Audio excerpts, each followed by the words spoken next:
Another day, another order na naman tayo dito sa ating undefeated Pastis Gaming Wi-Fi 6 hotspot voucher server.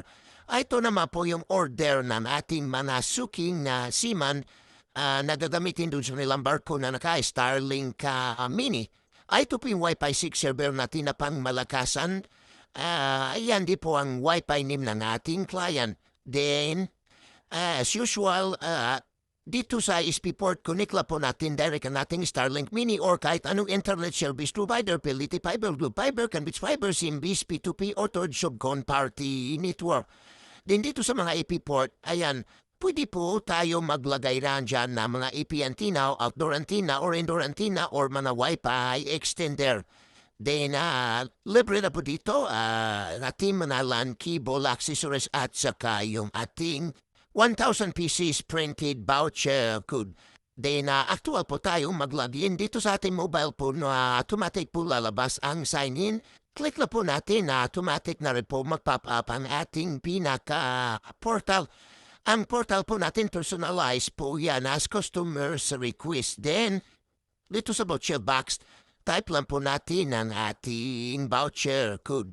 As usual, gayahin lang po kung paano pagkasulat ang ating voucher code. Mix letter and number para hindi po mahulaan ang ating mga client. Din pag na-type na po ng tama ang ating voucher code, siguraduhin lang po natin na wala tayong error. Ayan, din click lang po natin tong login. Ayan, connected na po tayo.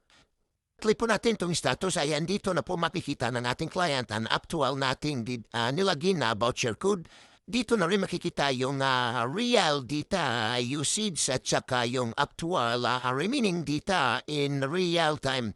Yan, 1 GB po ang nilagin natin. Then, mayroon po tayong previous watch movie at saka log out.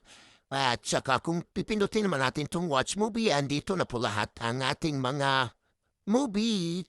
Kung mahilig po ang ating client sa mga movie series, andito na rin po. Scroll up lang po ang ating screen. Ayan, lalabas na po lahat ng ating mga movie.